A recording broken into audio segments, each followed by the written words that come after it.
Congo Buzz Télévision, la chaîne de la Nouvelle République. Bon, kamati libaka konanda biso na mokili mobiba bisika bozwami toza bongo mercredi 29 octobre 2025 na ville province à Kinshasa uta tozali ko panzana bino bongo likambo matali ba actualité ya mboka na biso lelo spécialement toyambi moko ya bana mboka poto sola mai matali ba cause ya crise sécuritaire kuna na partie est ya mboka na biso na thème oyo guerre d'agression en République démocratique du Congo. Quel est le plan de sortie des crises sur le plan diplomatique, sur le plan armé, sur le plan stratégique? Touti wapi tokomi wapi tozokende wapi pona yango tokosola bongo mokona lelo na professeur Silas Minil Makangu.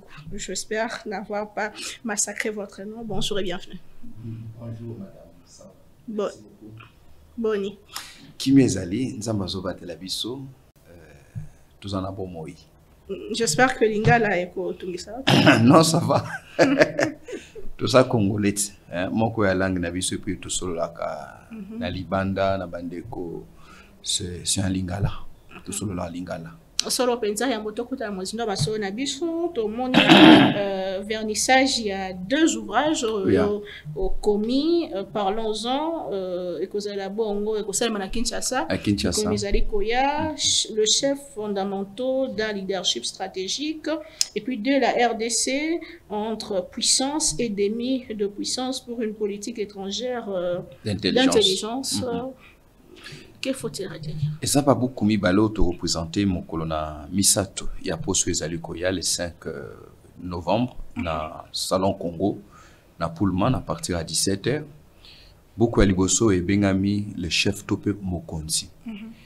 Mokonzi pourquoi? Parce que moko ya domaine ya prédilection na biso auto travail à katumena ba recherche butambule belé c'est que tozali consultant en leadership to tambusama to tambusaka to pe to accompagnaka dans nzela ya formation ya accompagnement ya équipement ba bazali ko kamba ba entreprise publique bazali ko kamba ba entreprise privée mais aussi na ba acteur politique pe ba o bazali ko kamba pe bitonga to pe ba bingomba ya ecclesia bongo moko ya crise ya monene to ala kanango na ba masanga na biso ezaka crise ya leadership.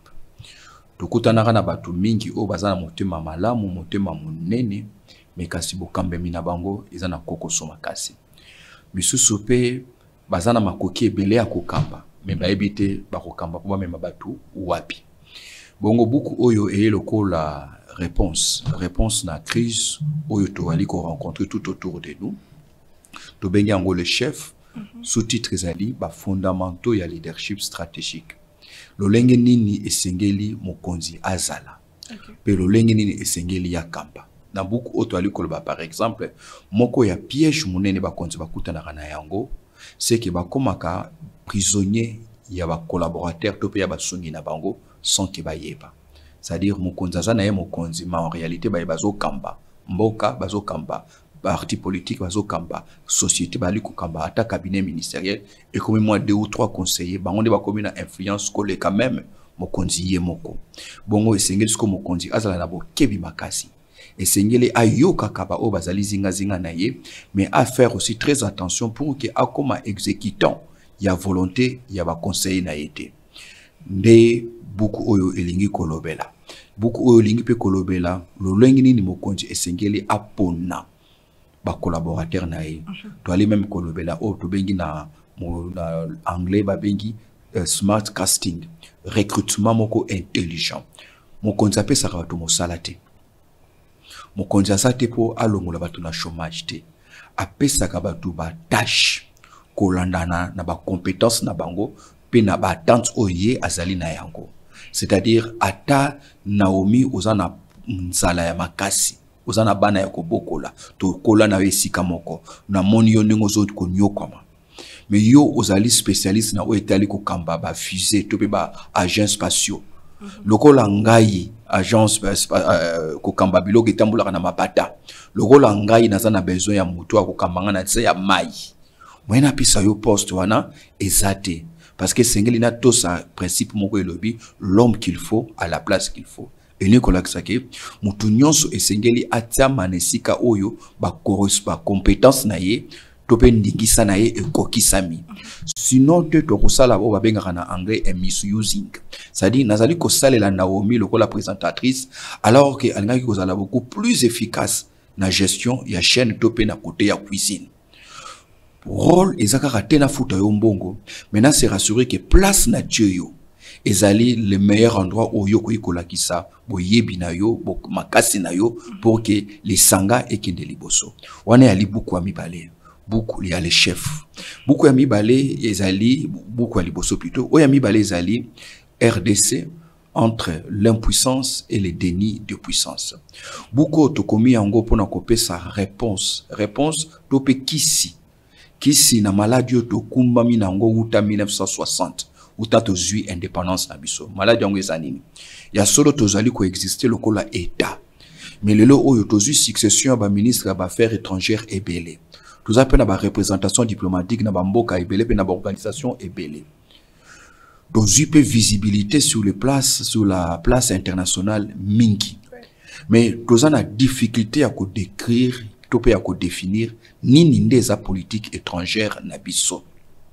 Tolingi to sala banani na libanda ya territoire na biso. Rôle nini o tolingi to jouer.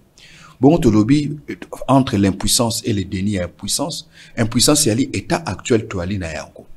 Impuissance c'est autopsie au toali ko sala lelo na o etali ekolo na biso pe diplomatie na biso.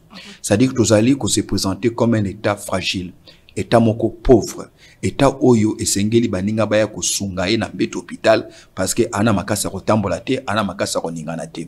Alors que tozali na possibilité kaka ya kozala makasi te na biso moko pe ime ya ko rendre paix région mobimba makasi grâce na ba potentiel to pe na makoki o toali na yango lokolo toali kokoka kosala yango te de on a bengi déni ya puissance, c'est-à-dire tozali ko boya kozala puissant nzoka nde likama tozoboya to tozana makoki wana te tozoboya makoki ezali tozoboya siko koboya wana ezali kosalema de manière tacite.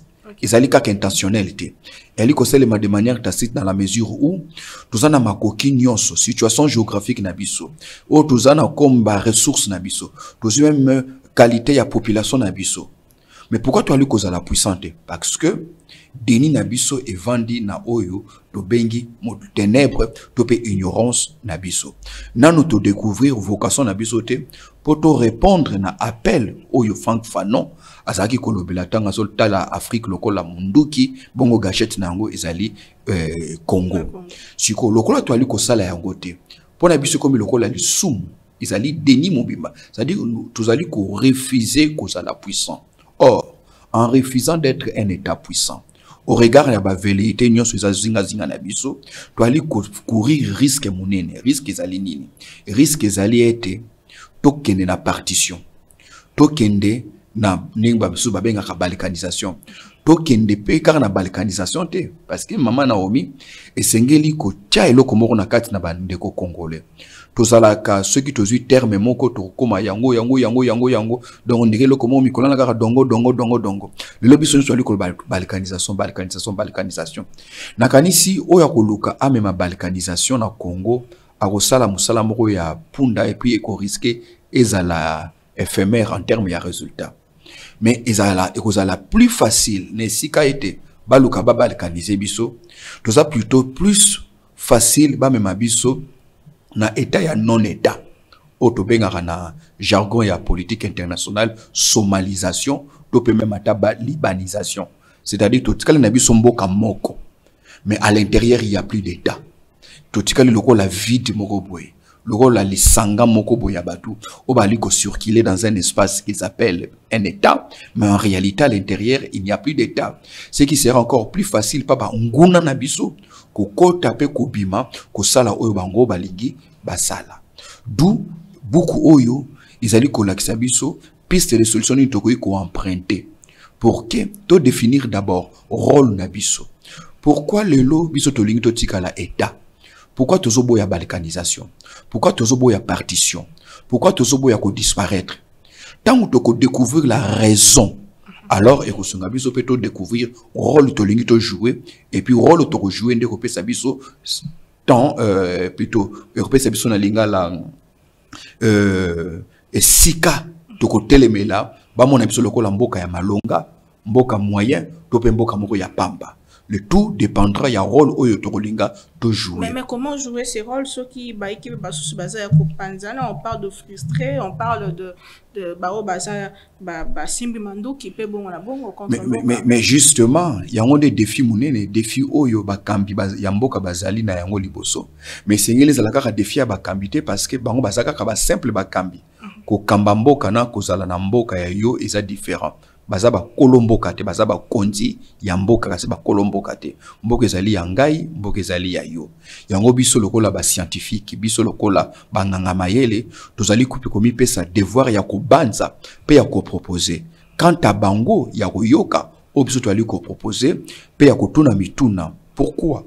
Parce que le lo oyo, même Bible lobby, hein, mboka oyo et panzani, un royaume divisé contre lui-même ne pourrait donc pas subsister. Mboka o katina yango moko boyoka ni ezali te boka bon ezali aruka kotenir te. Ce qui signifie que cohésion oyo ezali indispensable. Cohésion est comme nécessaire. Cohésion est longue na donne politicienne et commis na donne existentielle, c'est-à-dire quoi? Et lui collecte que cohésion est la société qui opposant na mokambi ba vanda ici kamoko. Cohésion est commis préalable pour na ko pekisa ennemi à continuer comme maltraiter biso nenga zali ko sala lelo, mais pour na ko pekisa pe biso moko na kati to connaître ba bengaka implosion. Donc, la cohésion devient une nécessité. Si vous avez un dépassement de soi, et pas un cambi. Ça passera par quoi cette cohésion? Est-ce qu'il faut que nous ayons les solos des communes? Bon, obina o etali le solo na rolobana yo biloko mibale. Nazali contre ma solo nyonso esula esilaka na excusez-moi, ou esilaka na ba consalubile na ba ou esilaka na ko kabola ba poste. OK? Ou ezakato sololi likolo yo ju poste songolo ngana ju poste songolo. Te. Wana nazali ko sangisa voix na ngai e pa ya bandeko oyo bazali koboya dialogue. Mais sengeli pete ba o bazali koboya dialogue ba boya yango pe pour la même raison, c'est-à-dire ba on peut bazali koboya dialogue parce que ceux qui te seken na dialogue et senga to kabola biloka kolia minoka kolia et rekoma ebele alors que nzunga kolia ezakaka moko. Donc quelque part misusu bazo linga dialogue pour bazo poste, misusu bazo linga dialogue bazo boya dialogue pour ba conserver poste na bango de père que ba partager butin na bango. Mais s'il faut tout solo là parce que nambo ke sengeli ko solo là. Pourquoi ekosenga peut-être que tout solo là, mais ko solo là na cadre oyo ezali politicienité. Na cadre oyo ezali te pona ko déboucher na ba partage ya pouvoir, mais ko solo là parce que nous sommes face à un danger oyo ezali ko menacer existence na biso lokola état. Il faut tout faire très attention que orgueil na biso et komate et loko to évoka ka lobby ke to koya kité parce que babundisa ke biso mais to koya ki parce que to sanaki na orgueil. Orgueil vis-à-vis na nani vis-à-vis na biso moko. To boya na ki kotela na misu pona koloba c'est quoi le vrai problème? Parce que sengel awa ko relever eloko moko mama na omi na landaka débat pour ceux qui sont contre ou pour le dialogue. Mingi to lukaka malheureusement ko protéger régime na sika ya ko protéger état. Et sengel to koma na makasi ya ko départir, ya ko dissocier régime où ezali ko kamba mboka na mboka où ezali ko kamba na régime. Poto tomber te na o babengaka na français dialectique ya militantisme na patriotisme, c'est-à-dire mutu alingi azo bundisa mboka te mazo bundisa nde président Félix. Mususu pe azo protéger mboka te mazo protéger nde président Félix, alors que yaza na ekaka un simple envoyé, azali simple mandataire, ou azali ko kambamboka, na posa ete mboki kine malamu etambola malambu. Alors, pona yango, et sengeli tout ça là par tous les moyens, que dialogue, c'est que sengeli salema, et la dialogue oyo est transcendé par clivage politicien. Et la dialogue oyo et senga implication, y a ba force vive nyonso, yamboka, pona kolobela nini, non pas pona kolobela, mandat ya président Félix, non pas pour la élection en 2028, parce que ça c'est trop simpliste, c'est un raccourci, c'est même pour faire preuve de paresse intellectuelle, parce que le problème au Douali na yango, au Douali ko évoquer les lots, maman, ils allaient kaka partie émergée à iceberg, mais na bozindo ya mai, ba problème na biso ils allaient épelé, et bandi les lotés, crise au Douali ko traversé. Ça fait 31 ans le lot. Et crise Zouana, ça fait 31 ans parce que déjà même en 1996, lorsque dans le mois d'octobre, le 19, Ouvira et Koyaki, le 30 octobre, Bukavu et Koyi, le 3 novembre, Goma et Koyi, ce n'était pas parce que crise Ebanaki wana te, c'est parce que crise Ebanaki depuis longtemps, mais régime ya Zaïre ya Mobutu pe, basala qui n'a même distraction, oh le loto aliko luka, toko tana yango. Et sengeli toeba eloko mibale.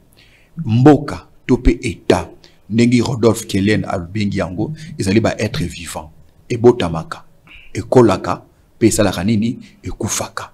Sikoyo, devoir ya bakambi ya mboka ezali nini. Ezali mibale, ya liboso, ya ko même ma gouvernance o ezali malamu pour que mboka a survivre, a kufate, ni babomba bébé, bobomba ye contre malili, bobomba ye pe contre moi, bobomba ya pour la nambula te, bobomba ye contre ba parasite o ezali pembeni pour akufate, bobomba ye pe na qualité ya biloko oyo azali kolia. Deuxième rôle o esengeli bakambi, ba mema pour que mboka et survivre, et sengeli ba comprendre que la seule façon pour na mboka lokola Congo ko survivre. Et sengeli ezala mboka ya bifo, mboka ya nguya, topé en français un état puissant. Mais la question se pose, ni dialogue pour résoudre tant ou déjà, déjà na Doha, déjà na Washington, tout qui ont signé accord de paix, oui ça déjà. En tout cas, mamanga na zananga chantre ya dialogue te. Naza chantre ya dialogue te parce que ça n'a pas préalable et belé oyo et sengeli ezala résolu na ba bazali ko kambamboka sans forcément recourir na dialogue na repesa ndakisa moko ya faiblesse pe fragilité na biso en tant que état où ezali comme biso tout vivre porosité bo fongwami topé un peu ba frontière na biso ezali imperméable, c'est parce que ba service na biso y a défense, y a sûreté, na sécurité et elle est na niveau moko clochardisé comme on ne peut pas le dire.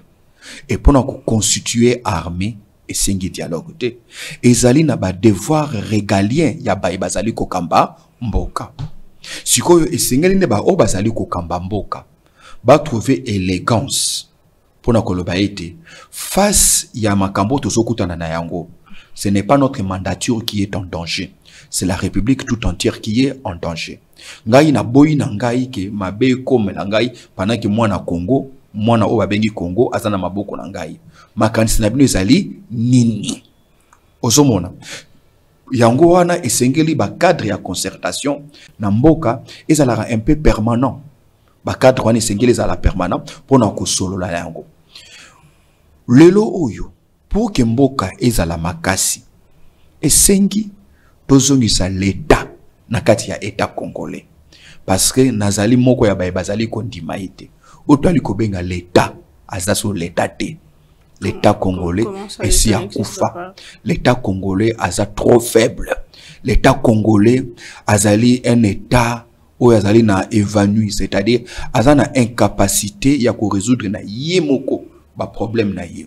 Azali l'état oyo a préféré à créer ba homme plus fort que ba institution oyo ba touana bazali ko kamba. Ça ce n'est pas l'état. L'état c'est lorsque bisungai na yo to kangi misu to pesi confiance totale et pas ya l'état.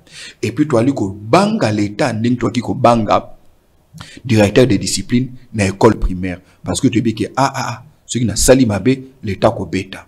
Mais tant où l'état a commis ko zamaloko là un amusement, tant où l'état a commis ko pesa mibe ko lelo 2 jours après bazali ko violer mibe ko wana na miso ya l'état et ali fragilisation ya l'état bongo mboka ende mwana akwa ko sala effort mais justement ya mwana faut l'état zala l'état pour assumer suivi de l'état singleté apesa mibe ko oyazana makoki ya ko suivre te.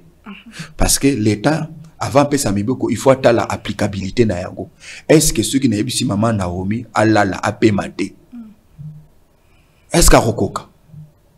te donc on violer yango si ko pour le violer yango et que ngai l'état na se démystifier il faut ngel natala est-ce qu'il y a possibilité que mobe konga nazo senga ba respecter yango est-ce que tant on a pekisi ba to ba zo bande mus contraire sens contraire te est-ce que natie ba mécanisme nini pour que ba violer yango te parce que à chaque fois que l'on viole les ordres donnés par l'État devant l'État, on assiste à la démystification de ce monstre froid qu'on appelle l'État.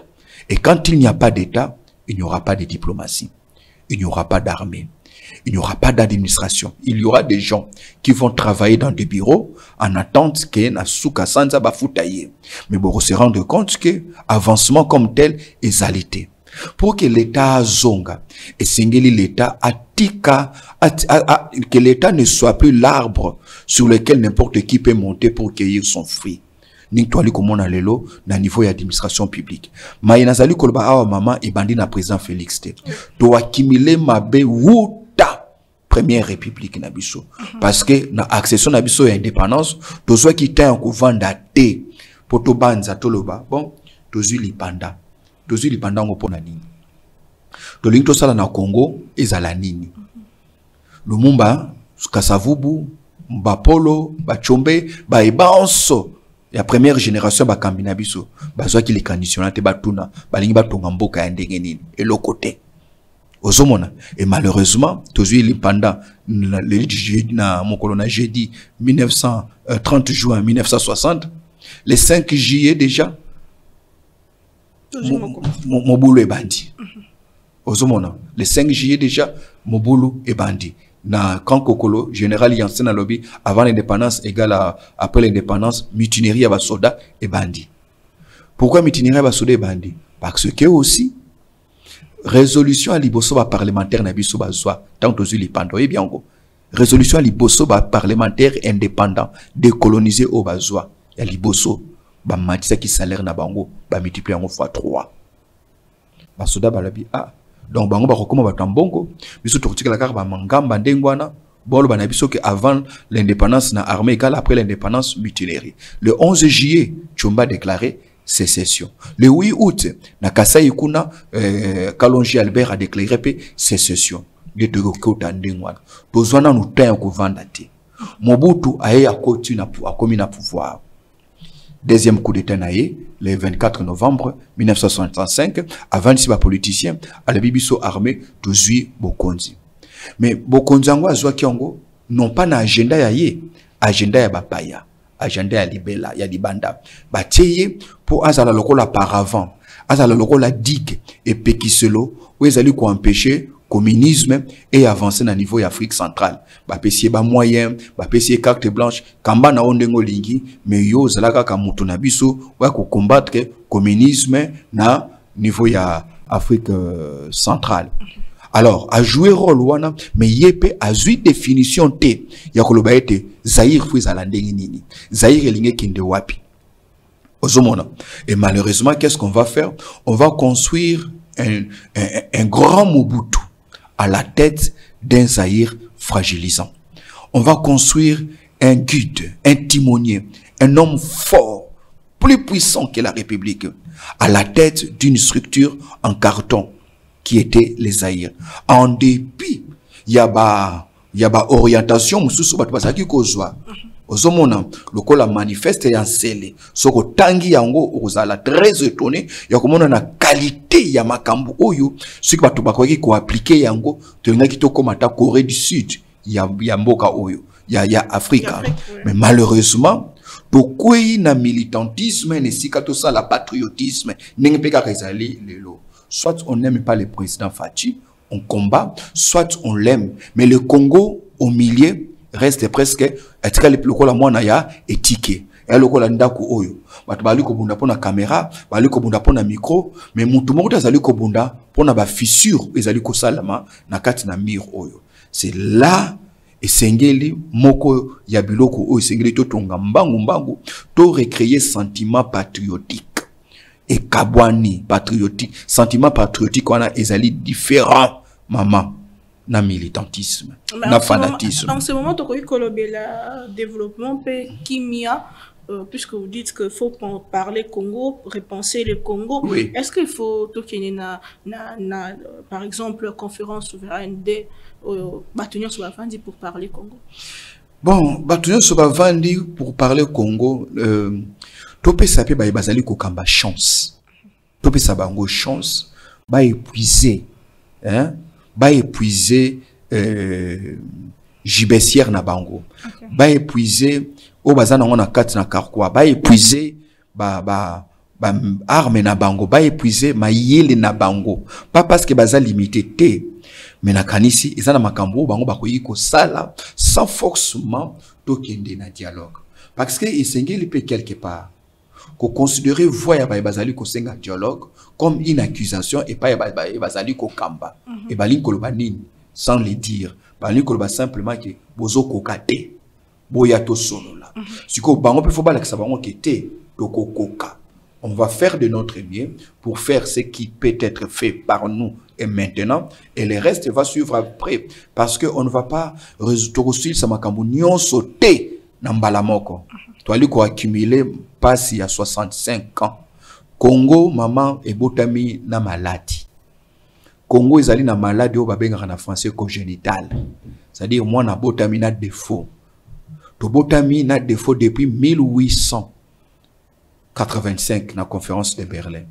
Tant que 14 puissances mondiales à l'époque bavandi pour na ko décider partage pe colonisation bazali moko ya ba point central. D'ailleurs certains chercheurs ils pensent que conférence wana et c'était parce que Léopold de Achaki cousin naie Otto von Bismarck pression pour na ko convoquer ni wana pour na ko se départir na ko wela no bazaki na France. Alors Banza Congo depuis 1885 comme un bien sans maître, comme un condominium. Condominium, il y a le loco y a bisunyoso, donc pour drwana yo pakoli ngapena na pakoli bisunyoso tout ça la liberté à salaire. Congo est qui pense de wana. Mais ma personne na maboko il y a jeune roi moko boye belge qui diplomatiquement était fort, Mazaki à la tête d'un petit royaume. Pourquoi pas penser qu'il n'y a pas un roi belge? Parce que ça sera plus facile pour récupérer un roi belge que ceux qui sont en France, tout pays Angleterre. Tous eu indépendance. Tant que tu as indépendance, au monde a même pour tous indépendance. Si vous avez indépendance, tant que sécession katangaise et salami, le 11 juillet, mon Yamboka où était la sécession katangaise, c'était les États-Unis. Le président John Fitzgerald Kennedy a bêta le beau qu'on a mis sa vie, pas question. Il y a un moment où on a annoncé cet assassinat. Il y a Kennedy aux États-Unis, na Katanga, na Shaba à l'époque, na Milaka. Ozomona na Elizabethville, na Mela Masanga, basala qui fait parce que batubeli ba monaki lokola na Katanga, ba monaki Kennedy lokola ennemi il y a liberté na bango. Et au moment déjà dès le départ, tous amboka oyo ceux qui kaka to kosoli batu nyonso baye. Baye ba sunga biso. Nos crises sont généralement continentalisées ou internationalisées. Non pas parce que le continent ou les nations nous aiment, mais parce que l'Union se va en droit au chapitre. Bon, monsieur, le sous-mezanine, que même gouvernance n'a pas moko. To memi en open dengoana. To pesi ba voisin même impression que biso moko même sécurité ya moko na biso to kokate. Binofoboya, donc tu allais continuer à fonctionner dans le paradigme où il y a condominium, c'est-à-dire mboka il y a binonyonso.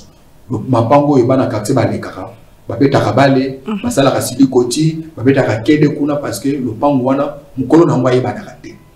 Ozomona papa mo kaka na vana kawana akenge na rango, mais papa mo bimaka na ye, azomona na pourquoi pour na kolala. C'est à ça qui ressemble le Congo aujourd'hui.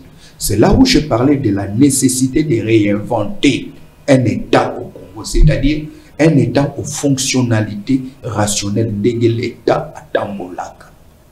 Bakotaka wenzete, basalaka n'importe comment te, moto na moto aebi, esika droit na yezali, liberté na yezali, pe esika nini esuki. mutu nyonso azala nani kobanda mokonzi mboka kino mutu ya se azobanga l'État parce que l'État azaka na moninga te. Mais ceux qui bato bazali kobanza ki bango de bazali ba fabricateur ya l'État. Eh ben pourquoi avancer réinventer comment qu'on passer par Nini et que les Canadiens Nini est scientifique puisque aujourd'hui solo aux professeurs mais bah professeur est belé puis basé na soit dans gouvernement soit na bango pas est-ce que bah, comment ça va se passer comment na volonté pour défendre ba professeur parce que na zape contre ba professeur eux ba miteka Bamiteka pour nouer les débuts du mois. Bamiteka parce que comment caisse y a résonance. Il y a quartier généraux, il y a parti politique. Malheureusement. Et elle y conséquence, il y a clochardisation. Ou imposé na nganga mayele yambo kanabiso. Ozomona, ce que nabiso salaire ngai na zwaka. Na no kutu na zwa ngopete. Il y a qui professeur. Comment ça on a noté maman oui bimbo kanabiso oui il y a solo moi eloko ebakisami mais ngai personnellement nanu na zu yango kende boye mata boye zonga boye ebikaka mboka na biso ezalaka. Ça c'est une parenthèse. L'ochardisation oyo esali que professeur a commis mon ngamba ya étudiant na ye parce que étudiant comme ministre, étudiant comme Nisika Songolo, étudiant comme conseiller, professeur a commis même que d'ordre science. Ndioka science, combo mususu ya science, ils allu pole, lumière. Mboko ezangi science, ezangi lumière. Bon, ceux qui professeur a bani que d'ordre science pour s'appeler sa parti politique, à s'appeler sa autorité morale, a commis que raccourcir longévité, topé espérance ya vie, ya mboka. Ozomono. Sikoyo, est-ce qu'il faut aller kanaba professeur? Pas forcément. Mais ce que vous voyez, professeur, scientifique, nganga mayele, bazali ko faire partie na auto benga kanamboka l'intelligentsia nationale. Ezali pe malamu koyoka bango. Meilleure façon ya koyoka balaki c'est ça kanini. Ezala ko tia bango na ba conditions favorables ba mener ba recherche na bango. Surtout que ça la nyonso ete bazala na besoin de ko traverser balongwa na ba laboratoire pour baya na ba cabinet politique. Boko terre bango, boko museler bango, bakwa su kolobate ou esengeli. Surtout tant aux yeux professeur, au tiers azala adjoint, il y a un culte moko boye, il y a un homme moyen. Professeur, ali ko vivre démystification, il y a parcours pe ya cursus na nyonso parce que muto azali ko kambaye directement il y a un pouvoir et ben a commis même à Luka pour Alexa professeur que mayele na yo et ana tinate ba diplôme na yo ils en a tinate et lo que sengel tout ça là lelo faut considérer mayele comme moko ya ba dispositif ya défense ya mboka parce que mboka esengi mayele. Mayel on a zali kolbezaka ba professeur ne vous en faites pas parce que la société ancestrale nabiso est fonctionnant sans professeur d'université, sans universitaire, mais est fonctionnant na ba intellectuel. Domoni tout ça là été par tout le moyen intelligentsia nationale wana ba ko mape na droit na chapitre, ba ko mape na capacité ata lobi loko ko sepel sibinote bo fingiete. Ata lobi loko sepel sibinote bo bambie mzetete. Bolo bapete ki azali opposant, tout pas azali proche, il y a pouvoir. Parce que ce qui te continue car na dialectique, il y a anti, na ya pro, mboke kokufa. Et c'est un bon sens pe éthical na katikati. Maman Naomi, yoza pour bien vous en contre. Naza pour te, naza contre te, mais nazali ko banza boyi. Ah, nous comme si maman Naomi a lobby, tout le monde a qui en côté, tout ça a raison. Est-ce que tout le mécanisme kota là? Ah, azan a raison. Donc, et l'autre poto qui n'a qu'à réinventer, et c'est d'abord de reconnaître que maladie est zali. Qu'on reconnaître que maladie est zali sans y a grandeur, et zali faiblesse. Ozomona. Parce que le lot autoali ko tambola na hôpital, si mal hôpital. Ba bisi kanyo so wali ko tanga wana mama. Que tous en a négociation à gauche, tous en a négociation à droite. Et comme il colla ba hôpital, et maladie bolongole na kitambo. Obi na mama e simite to kene na HG simite o mama moko a simba rabatu na njili to kene na njili. C'est ce que nous sommes en train de faire. Nous partons Nairobi Nairobi, nous allons à Luanda. Luanda, ok, nous allons Luanda et nous allons à Doha. Doha, nous allons aux États-Unis. Les États-Unis, le sous Macron palinga kota sous na masolo à Bengabiso. Nous sommes partout. Pourquoi nous sommes partout?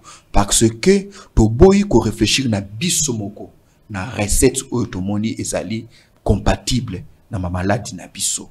Parce que sengelo que sengeli tout bossa na mama na omi.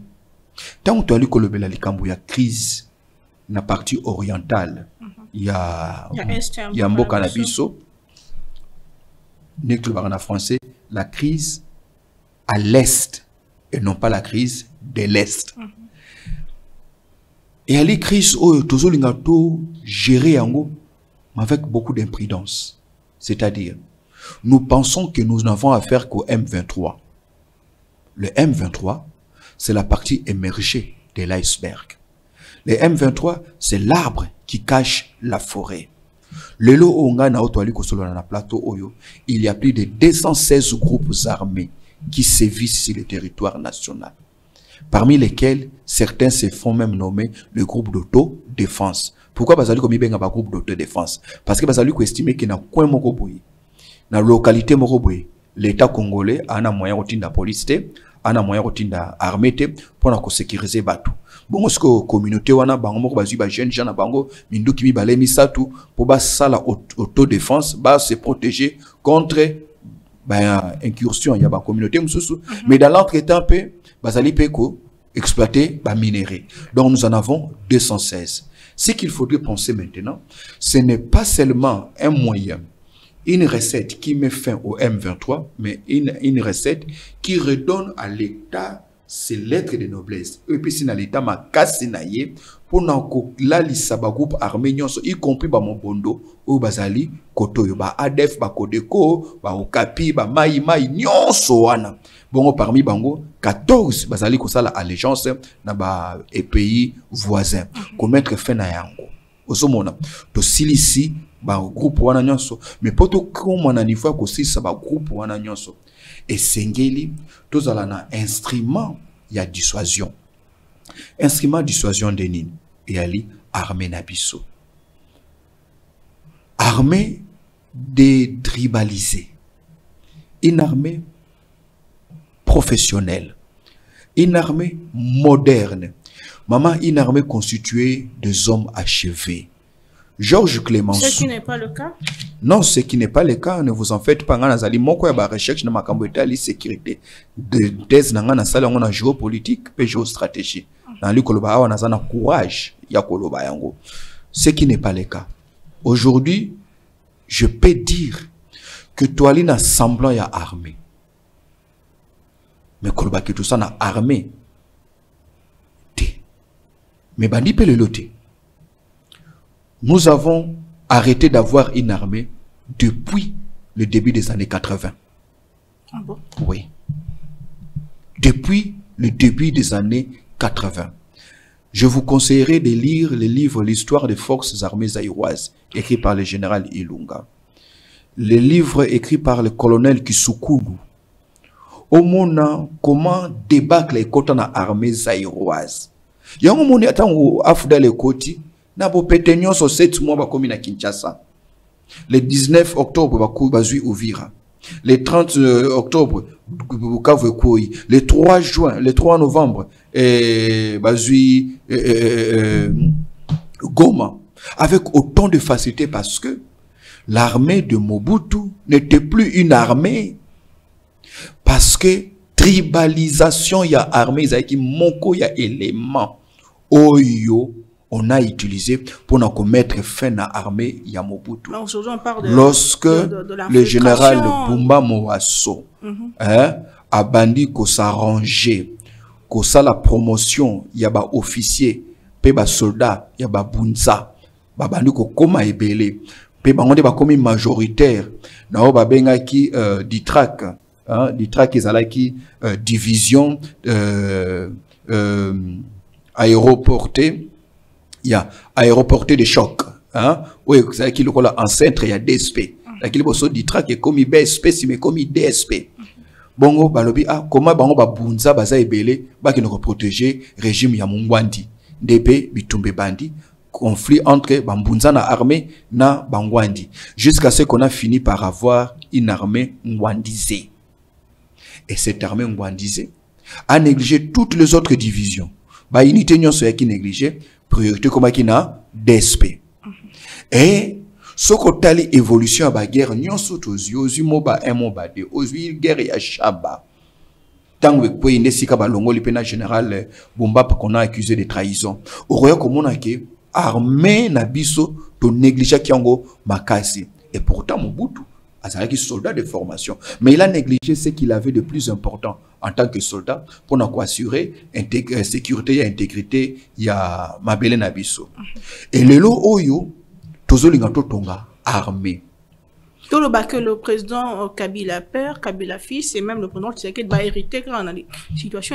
Évidemment, ils ont hérité, mais chacun a apporté une partie. Il y a mal, c'est-à-dire quoi? C'est-à-dire que Munzo Tezobela déjà. Maman Naomi Aye a pesi kisi. Mais qui sont les kisi sous maladie libumu. Et qui tient sous kilo. Oh, monsieur soyez à l'hôpital, il faut asalaka footing. Mais dans la footing, on a forcé rythme cardiaque nae asali sous crise. Pourquoi? Parce que la plupart de nos tentatives, il y a qu'on réfère armée et sungate. Ozomona. Parce que tout non tout comment quitter na niveau ya koluyeba, c'est quoi le vrai problème il y a armée nabiso. Donc ils à la musée Kabila, ils à la président Joseph Kabila, ils à la président Félix Tshisekedi Lelo, ba hérité na défaillance il y a armée oyo et tikalaka. Musée la raye, c'était difficile pour constituer armée. Pourquoi? Parce que bato ba memi musée na pouvoir. Tout le baramingo musée mutena ba Rwandais. Non, non, non, non. Ça, c'est une erreur. Moussa yana ba Rwandais te. Ba Rwandais nde. Nde ba yana. Ba yana ye. Parce que tangu ba décider ko attaquer. Au départ, ba bandili bosoba luka ko attaquer Zaïre nanute. Ba loki ba repousser, ba attaquer, ba interamwe.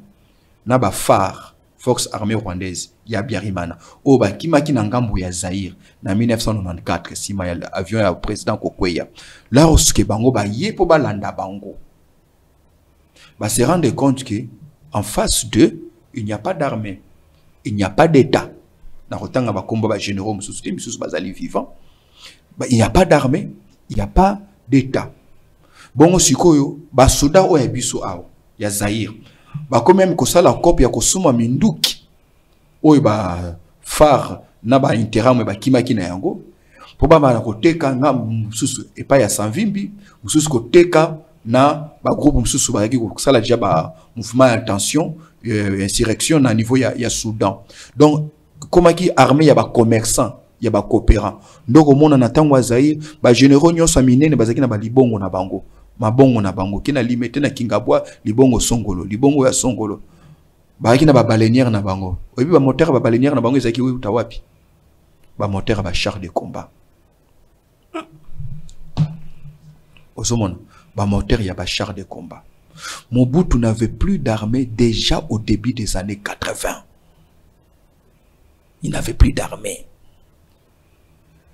Bah quand même qu'on créer Babylone comme ça ba créer maman na fantaisie karapo maman Naomi pas na cop na ye. Bon créer les peu moins structure moro sécuritaire. Il peut qu'on a commis ko engager bato bani pe ko recruter. Ba on peut bazali ko bimisa mbongo ko somba ba armée na ndenge na bango. C'est-à-dire, il n'y avait plus de coordination. Parce qu'une armée, c'est quoi? Armée, mapinga, ezali nombre ya basodate. Et l'autre, libosona armée, ali, commandement. Chaîne ya commandement. Armée zanine. Armée zanine, n'engezaka, ozi, nguba, ochena munoko. Et koti na munoko. Nange comme na munoko, au marché yango, mais usuka na munoko te. Et c'est pour ça nini, équitanatif digestif na yo. N'engezal armée. Et ali, chaîne ya commandement. Bon, ceux qui commandent, mais ils société. Beaucoup créer monstre à plusieurs têtes. Et lorsque vous avez un monstre à plusieurs têtes, DSP, garde civile, Ozukotoyo, Sarma, presque tout le monde avait son armée. Mwandazaki na Oyaye, fils Azoko Kamba, Kotoyo, général Bolozi, a créé POAE, GPN, garde de palais nationaux, a recruté Bango, Pebazali na budget na Bango, Ozu Kotoyo, DSP, il y a général Nzimbi, qui n'avait des comptes à rendre à personne, jusqu'à même en quoi empêcher, chef d'état-major Donatien Mayele, a visité, site ya Kibomango, pour n'en sala inventaire ya ba armes, Oyo Bango Bazaki na Ngokuna. Baïpsi a tchama kolote, maye la bête à demi-tour à Zonga. Donc pour dire que Mobutu n'avait plus d'armée.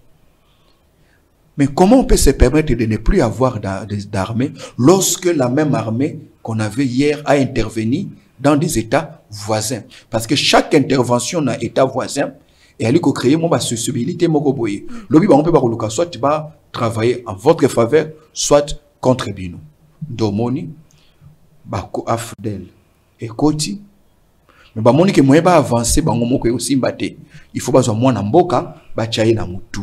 Ne ba ke yokoza Laurent Désiré Kabila, qui était déjà dans ce business, qui avait fait la rébellion plus d'une fois, ba récupérer, ba yenaye, ba tirer à la tête, il y a Afdel. Ba tirer à la tête, il y a Afdel. Mais ba ngomba ba yenaye, ba ngomba ça j'en approché na bango.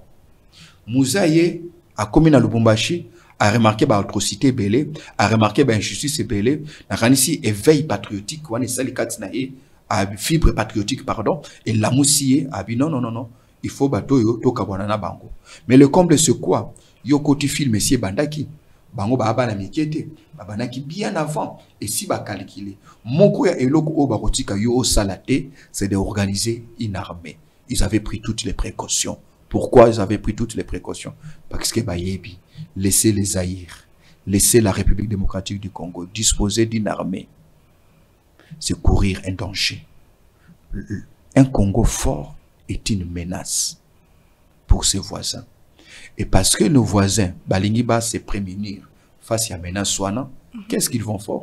Ils vont faire, accompagner la fragilité, accompagner la division, accompagner le discours séparatiste na biso ba ko accompagner biso na ba discours d'exclusion na biso de manière à ce que to lingana te to mona danger te parce que ba que ceux qui simbi on peut se venger de ce qu'ils nous ont fait subir pendant 30 ans. Vous voulez nous dire que vous voulez nous dire que Bamboka Oeza ko accompagner biso au-delà de nos pays voisins Angola et autres, Bamboka on les a penza sincère te na biso. D'abord le mot sincère entre les États. Cet adjectif n'a même pas besoin, tout le mot sincérité n'a pas besoin d'être évoqué. Même si vous parlez d'alliés. Justement, ton allié peut être ton ennemi demain. Et la meilleure façon d'abattre son ennemi futur, c'est de se faire son allié aujourd'hui, pour mieux le contrôler. Au début, il y a cheval de Troie. Hein? La guerre, il y a à l'époque antiquité, guerre entre Sparte il y a Hélène, côté ça cheval de Troie. Les États n'ont pas d'état d'âme. Les relations internationales, ils allient amoral. Magama moral est athée. Makamba prière est raté. Makambuya to sambela est raté. Mboka nyonso fois à l'après yakoboma pour na survie naie, pour na intérêt naie, pour s'afficher comme un État puissant pour bateau ça y est. Kolobaki Angola aza sincère. Angola zali ko sala o eza malamu non pas pour na biso pour na ye. Pourquoi?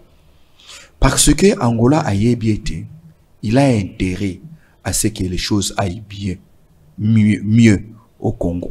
Pourquoi? Parce que en cas de troubles prolongés na partie occidentale, na partie sud il y a Congo, grand nombre de réfugiés va se dévexer et pas inaïe. C'est-à-dire azo sungabino te pas lingibino, azo sungabino pour souk sa makambo na bino et pas na bino.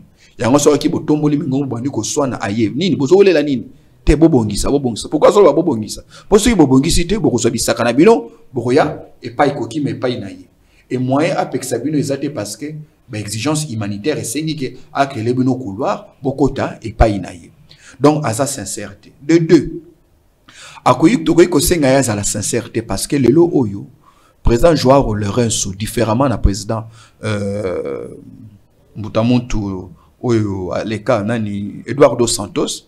Joao Lourenço asa déterminé ya ko afficher ba ambition na ye ya puissance. Lelo oyo Angola ezali moko ya bamboka oyo ezana ba armée les plus disciplinés mais aussi les mieux équipés. Mais sur le plan économique aussi, au moni na nini ya projet ya Lobito. Angola a affiché ambition na yeke alingaza la moko ya puissance na niveau ya région ya Afrique centrale. Or, pour yaza la leader na Afrique centrale, il faut pas Congo ezala makasi. Donc Congo sengeli ezala faible. Yango na lobaka mama Naomi pona silisa et sengeli tout ça là par tous les moyens. Tobi manaba guerre ya distraction. Pourquoi guerre ya distraction? Na benya guerre ya distraction parce que zali guerre na biso ya vocation. Dans quel sens? Bitumana biso entre Congo, RDC, na Angola, na Rwanda, mboka 26 000 km, na 2 345 000 km carrés, et ali bitumba ya David na Goliath. Du point de vue ya territoire, hein, c'est vrai que puissance ezali koleka etalika mabelete mboka ko zala pe mokie mabeti mboka ya makasi. Donc l'espace est un facteur de puissance, mais esa puissance était. Tout le monde bitumba ya David na Goliath. Batu babeti la mingi David maboko, batu bakumisa mingi David. Photo kota na bituma ona aliko benga ba bataille vocationnelle. Biso photos na kibombanda na Uganda te. Na Angola pe, na Rwanda te. Bambanda na biso penza, il faut la Nigeria.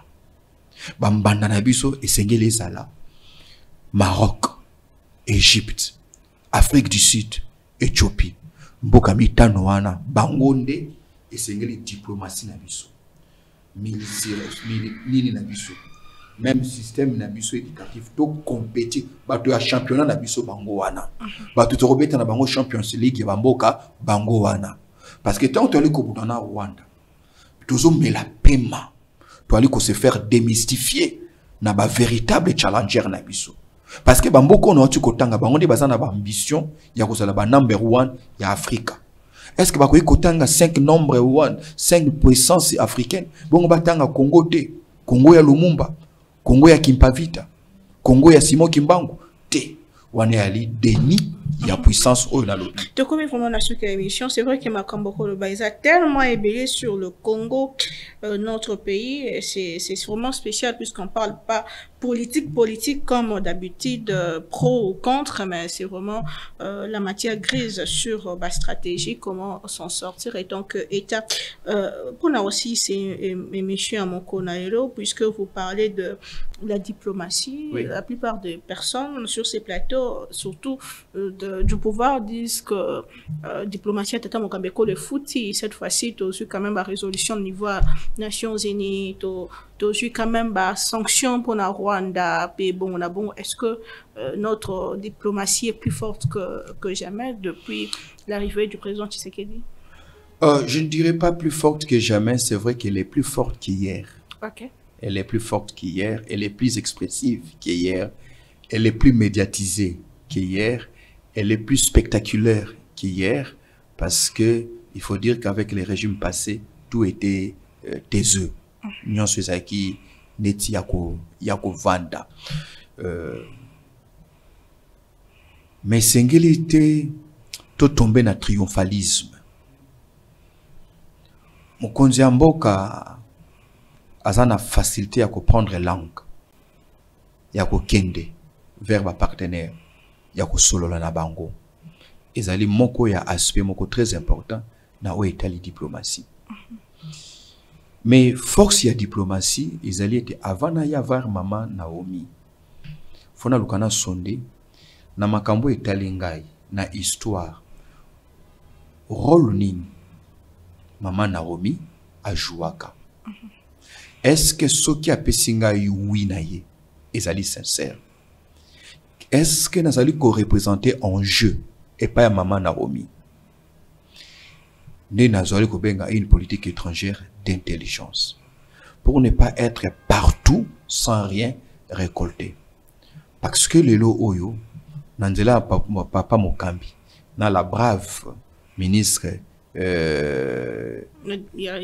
Kwamba, avec qui j'ai eu l'occasion d'échanger, je peux vous rassurer que cette dame j'étais ébloui.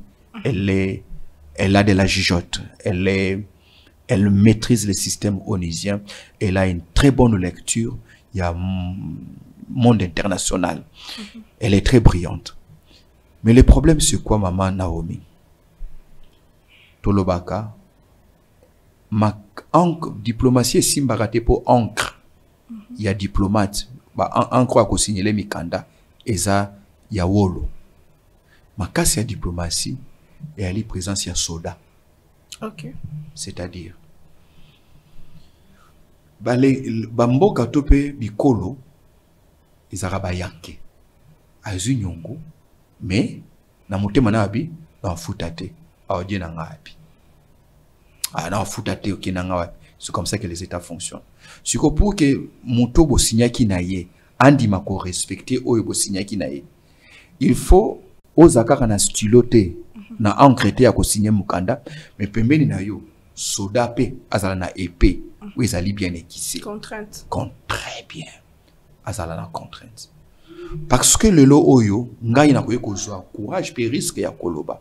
Nous avons déployé beaucoup d'efforts, mais ce que nous avons récolté, ce que nous avons escompté récolté n'est pas à la hauteur ya ba effort oyo to déployer. Pourquoi? Parce que mingi ba lecture na biso qui partielle na opesanda ki sa moko. Ce qui to tikalaki, to tiaki pression to tikala na Angola, na Luanda. Je ne sais pas ce qui bitumelinga ki ko sila. Mais au moins tu l'as ki to tia président Kagame mal à l'aise. Pourquoi? Parce que ko garder négociation à niveau africain. Bien qu'il bazana nguyate ya ko imposer Kagame ba contrainte, mais au moins personne ne veut d'un Rwanda fort parmi les États africains. En commençant par l'Angola. L'Angola n'a pas besoin, ne veut pas que le Rwanda domine sur le Congo, parce que ça l'insécurise. Kobo sanate que tangu le 2 août, troupes rwandaises, balukeli Laurent Désiré Kabila, Angola a cette ezaki, après ça qui position a été. Quand est-ce qu'il a coupé sa position? C'est tant à moni qui bakay kozwa base ya kitona. Où ils allaient na proximité na Angola. Déplace Lorenzo Salobi à bon, nani Eduardo Santos Salobi, c'est que batoyo bazana vision ya hégémonie. Ngaina bango orange toyo canal sous-souté. Donc l'Angola ne veut pas d'un Rwanda qui contrôle le Congo. Ce qui fait que de manière tacite, il sera toujours proche de du Congo contre le Rwanda. Y compris, maman, y compris Burundi, Congo Brazza, Bazana Posate. Donc, tu n'as tout ça, tout ça, mais pour une cause, pour hégémonie, il y a Rwanda. Mais prendre les négociations, aller proposer aux États-Unis, accord, il y a échange entre sécurité et minéraux, c'est méconnaître, c'est faire preuve. Il y a manque, il y a lucidité, il y a lecture historique, il y a crise nabiso, oubliant que les laboratoires qui a fabriqué Kagame et son régime, ce sont les Américains. Parce que Tangu Bitumba, il y a la CIA avait placé au Rwanda, à Kigali, tout un quartier général pour amener les troupes de l'AFDEL à faire partir Mobutu et à établir un nouveau système dans la région. Nouveau système qui aura comme gendarme qui? Paul Kagame. Qui jusqu'aujourd'hui, malheureusement pour nous et heureusement pour lui, allait jouer rôle naïe à gendarme malamu. Donc, au Kende na États-Unis, tout le monde qui bosse bien. Bopé Sabiso, sécurité, c'était une erreur tactique, mais aux conséquences stratégiques. Et Nicolas Laksani. Et Nicolas Laksake, Tokei Kofunda Kagame pas Nokonaye. Tokei Kofunda Kagame pas Muto Atangi Sakaye. Tokei Kofunda Kagame pas Muto a protégé Kagame. Ouais, c'est la même que Kagame a banga ba français te a signé à France. Pourquoi signer à français? Parce que ayebi ke simanaye Royaume-Uni ezali, États-Unis ezali. Autre chose où ezali ki erreur tactique makasi et même stratégique, c'est que en allant aux États-Unis, to diluer puissance y a résolution 2773. oyo yango ezalaki ko contraindre Rwanda pe reconnaissait que Rwanda lokola l'envahisseur. Mais tant que longwe Rwanda to bito que les États-Unis et pas noko yaba Kagame viena ye kuna balobi nini Rwanda esengeli alongola ba mesure na ye de défensive. Pourquoi si manabiso kosilisa menace ndenini prétendue collaboration ya biso na FDLR. Donc à ce moment-là, le Rwanda n'est plus présenté comme agresseur, mais plutôt comme quelqu'un qui se défend face à la menace que le FDLR représente en collaborant avec les forces congolaises. Pour diluer force, il y a résolution autre qui n'a pas si au peut salé na fête. Et tala lelo oyo, toali kokeni. Donc qui même le 30 septembre, je crois, président en septembre à un conseil na assemblée générale des Nations Unies, le président Donald Trump a lobby na Silici guerre au wapi ya Silici. Donc déjà monique nous avons la lecture mon côté. Trump il y a la politique il y a deal. C'est-à-dire ce qui l'intéresse c'est pas ceux qui sont sur le sol, c'est ce qu'il y a sous le sous-sol. Donc qui langage naé ba terre riche, terre minéraux stratégiques, dès lors qu'il est intéressé. Mais nous n'allons pas désespérer. Nakanisi qui avec beaucoup plus d'efforts, mais cette fois-ci avec beaucoup plus de raisons que d'émotions, nous pouvons finir avec le Rwanda. Si pas militairement, diplomatiquement, mais tout en faisant miroiter au Rwanda notre capacité de réaction qui peut être aussi nuisible, tant au Rwanda qu'à l'Ouganda. Parce que, erreur moussou se sali sous sonini. Tout le baga Rwanda, bongo Ouganda. Mais tout ça, on a mutualisation là-bas, on a armé. Erreur à lecture moussou se Rwanda. Et ça, timba nanzousi. Bazao babenga en français, un binôme. C'est-à-dire, mon mbongo ali bende. Et ça, ba face mi balé, mais yambongo kaka moko.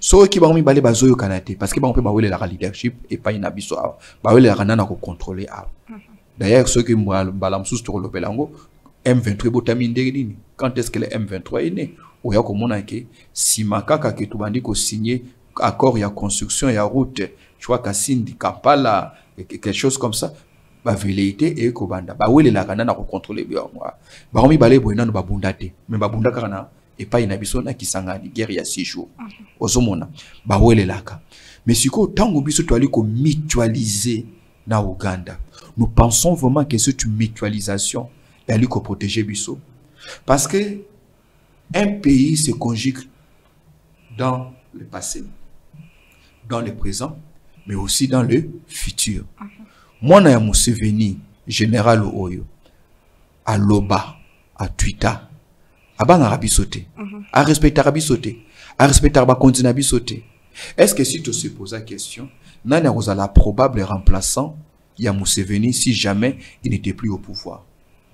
Supposons que c'est ce jeune homme, c'est ce général ougandais qui parvenait à la tête de l'Ouganda.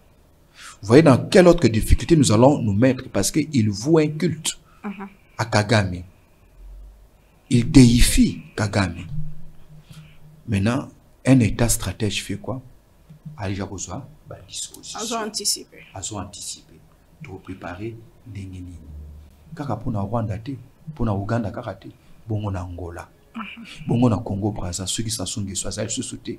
Nani ndako yeko soit. Est-ce que tout ça, en fait, il faut scénariser notre contexte géopolitique. Tout créer un scénario. Na Congo Brazza, ceux qui s'assoient ça, nani ndako yeko soit. Pouvoir ay kokozala Naomi mais Naomi alingaka Congo te Naomi alingaka Kinshasa te et puis Naomi asaka makasi ka relation na banguna na biso soit biso pe to sala o baninga basalaka to kokota pe na politique na bango pour to sala ete Naomi alekate oyo mususu nde aleka oyo kosala favorable et pas na biso na géopolitique to lobaka meilleure sécurité ya objectif et ça la maka libanda ya objectif na quatre objectifs telingo laksanini sécurité ya malamu ya Congo et sengeli salema en dehors ya Congo na ba pays voisins na biso. Qu'est-ce qui se passe là-bas? qui pourrait parvenir au pouvoir en Angola dans les 2 ans, dans les 3 ans, qui pourrait être à la tête de la Zambie? Est-ce qu'ils ne vont pas déranger cette partie? Parce que c'est vraiment la fin, Maramboro Bazak, tellement ébellé, c'est la fin de l'émission. Merci, professeur Silas Makangou, d'avoir... Mimile Makangou. Mimile. Oui, Mimile. Makangou, d'avoir répondu à nos questions. Merci, maman, Tondio Minki. J'espère que prochainement, tu auras sur Mayo, Lobby, Nandenge, M23 Botami, puis objectif, c'est très important. Oui. Sinon, tu as mutu moko. Na mythologie grecque, idole. C'est-à-dire monstre moko grec. Il y a mutu ebele. Au kati mutu, on se bimi. Au kati RCD, CNDP bimi. Au kati CNDP, M23 bimi. Au kati M23, M23 bimi. Au kati M23, M23 mse bimi.